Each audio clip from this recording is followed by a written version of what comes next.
Hey, this is Amy from Spunky Dogs, and this week is 3 tips on how to train the smaller dog in your life. Tip number 1 is to be at the same level as your dog. This is most important for teaching new behaviors that involve some degree of food luring.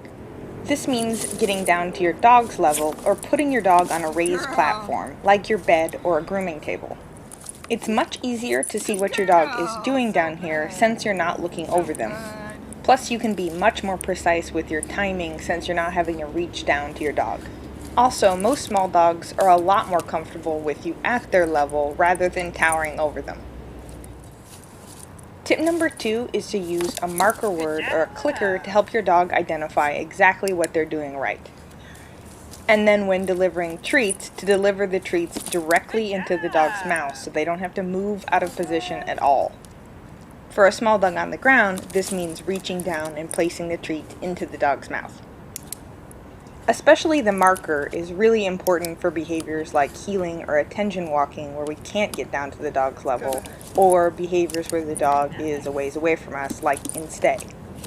Because anytime we're standing up, our dog is a little ways away from us, or at least more than an arm's reach away. By marking and delivering the treat directly to our dog, we can minimize confusion.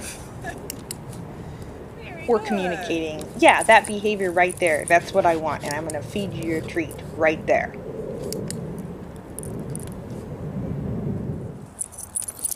And tip number 3 is to be extra aware of how we're moving in relation to our small dogs. Everything we do is magnified because our dog is so much smaller than us. Small dogs have to be extra careful not to be accidentally kicked or stepped on, so they're usually much more apt than a larger dog to pay close attention to our movements and move out of our space if we step towards them or lean over them. This is why in obedience, you so frequently see small dogs heeling really far away from their owners. For a small dog, it only takes a couple times being accidentally stepped on in a turn to teach you to keep your distance. This just means we have to do a little extra work to communicate where we want our dogs to be, and we have to be careful to do that with our bodies as well. Put a little thought into moving more slowly and more deliberately around your smaller dog, especially for behaviors that ask your dog to be close to your feet. So there you have it, 3 tips for training smaller dogs. Make sure to get down on their level, mark and deliver the treat directly to them, and watch your step. Thank you for watching and happy training.